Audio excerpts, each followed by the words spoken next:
What's going on, everybody? It's Vijuel. Welcome to Battle Rap Boutique, and these are the Massacre 3 predictions, baby. I'm gonna be there live, VIPs. Stay tuned. Subscribe to the channel if you haven't. First off, I want to give a shout out to King of the Dot and Nakaya for putting this card together. This is the third installment of Massacre, the Massacre series, and I was there for last year's Massacre 2 card, and that was pretty crazy. Great matchups on it. And I missed the first one because the day that I went to go get tickets for it, it sold out that day, so I was upset I didn't make the one in Holyoke. But we're up to Massacre 3, baby. And there's 8 battles on this card, and each one of them is pretty beastly. All-star lineup, one of the best cards of the year so far. I don't give a fuck what anybody says. Gyms and DNA. I think Gyms and DNA are going to start off the night.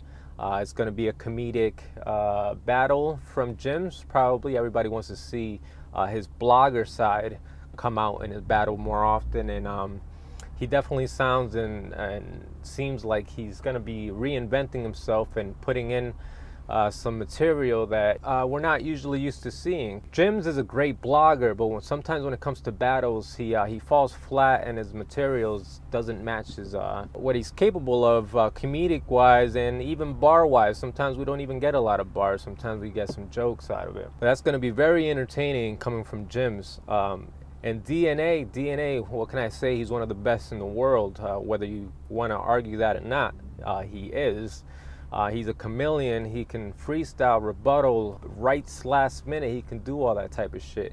And he always brings 3 solid rounds. He always shows up at a KOTD event, too. Except for the time he battled Ilmac. But other than that, DNA is pretty on point for a lot of these battles. It's going to be a very interesting one. It's going to be, I expect it to be very funny and comedic. I'm taking DNA with the 2-1. DNA just knows how to win. He always comes in, whether it be anything current event, doing it at the last minute, trying to get the best bang for the buck on crowd reaction. But I don't think Gyms is going to be a pushover this round. I think we're going to see a different side of Gyms, which I'm very excited to see. This is my first time seeing Gyms live. Despite what anybody says, I'm actually looking forward to this battle. I got DNA 2-1, man. It's hard to beat that guy. I think Gyms is going to do his thing, but it's going to be DNA 2-1.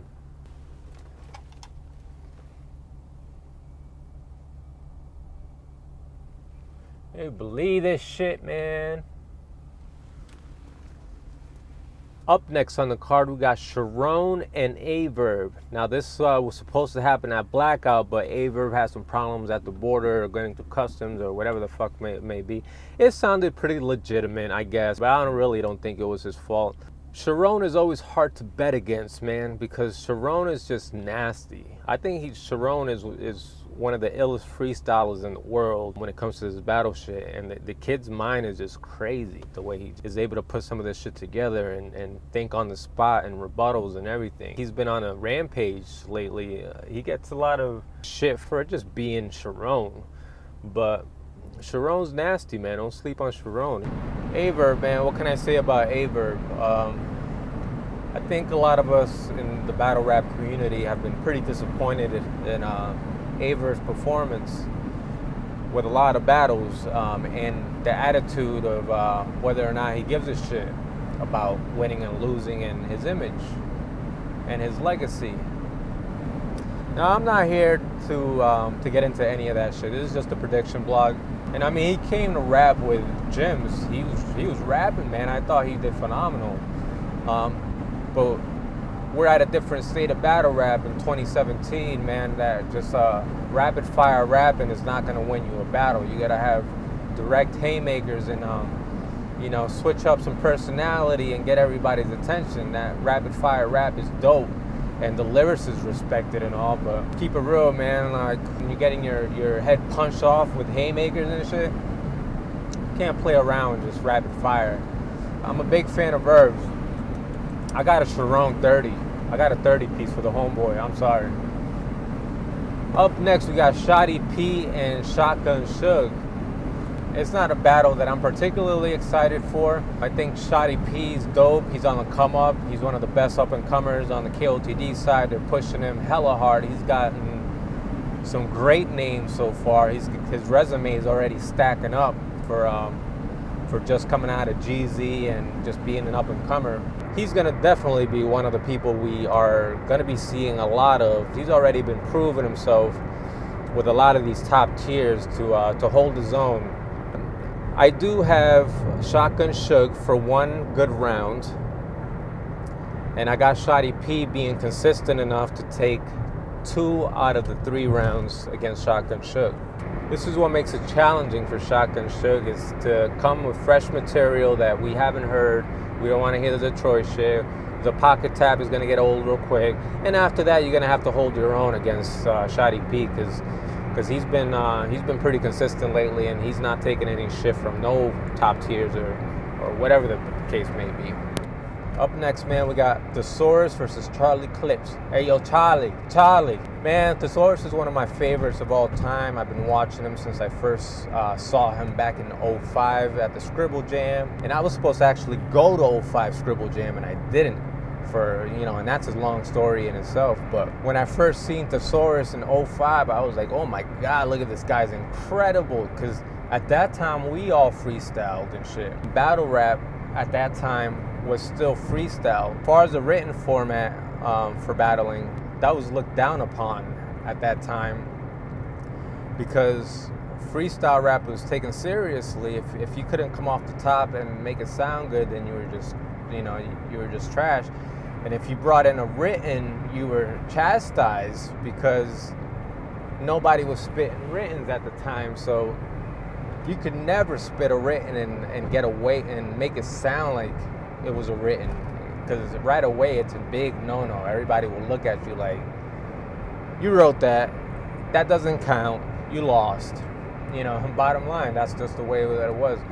But when I first saw Thesaurus, that motherfucker was crazy. I've never seen anybody like that. So I was instantly a fan of Thesaurus. So about 12 years now, Thesaurus has been on the top of my list as one of the best battle rappers in the fucking world, man. Hands down. Now, we just seen Charlie Clips on Double Impact, and he did phenomenal on that, him and Goods. But the question is he going to do good on a one-on-one, or is he going to throw this battle away? Has he started even writing yet? Is he going to write his shit last minute? Is he taking Thesaurus seriously? God damn, I'm trying to do this with the windows rolled up to reduce the noise, but it's so fucking hot, dog. God damn. Alright, so I'm back home at the studio. It was getting a little dark to film in the car. I'm going to finish the rest of this card. First, I'm going to take a shot of this Patron, and then we can get it on.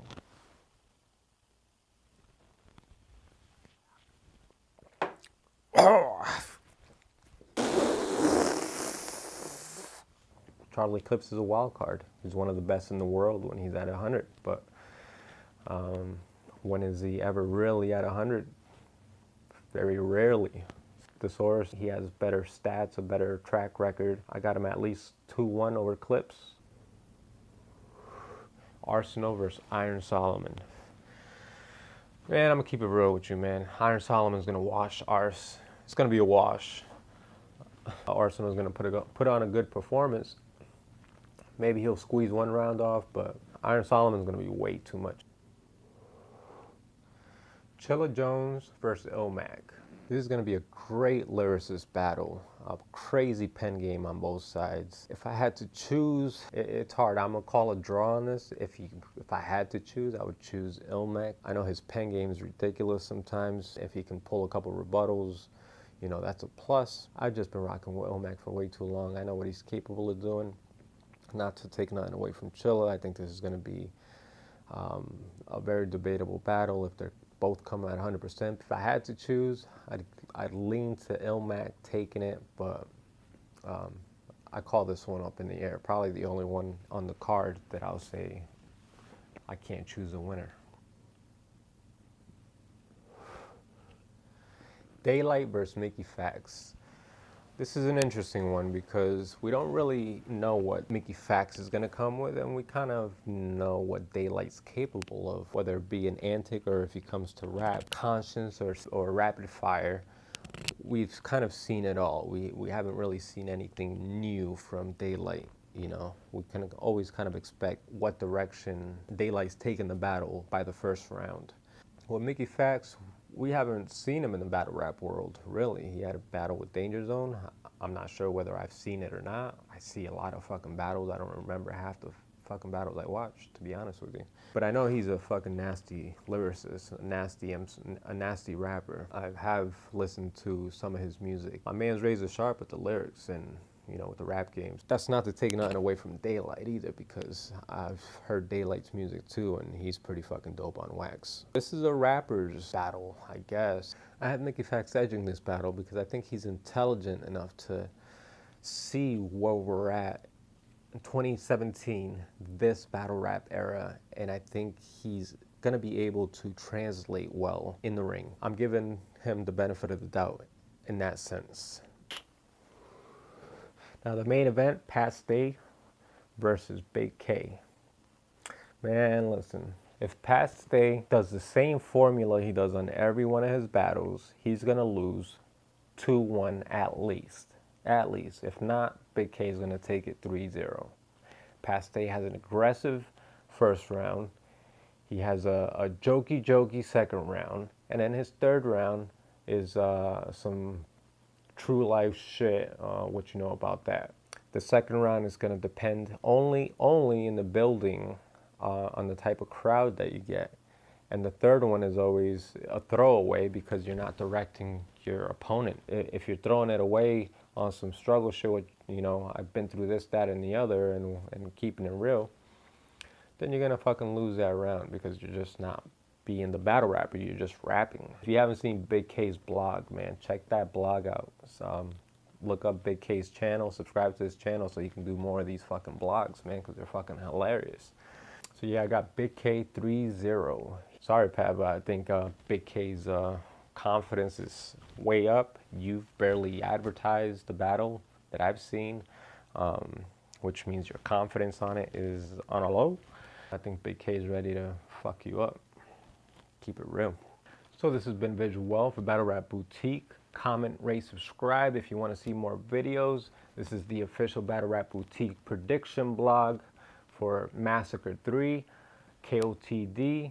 Get your pay-per-view tickets. If you're local, you don't want to miss out on this. This fucking card is stacked. I'ma be there. VIP tickets, baby. Before I go,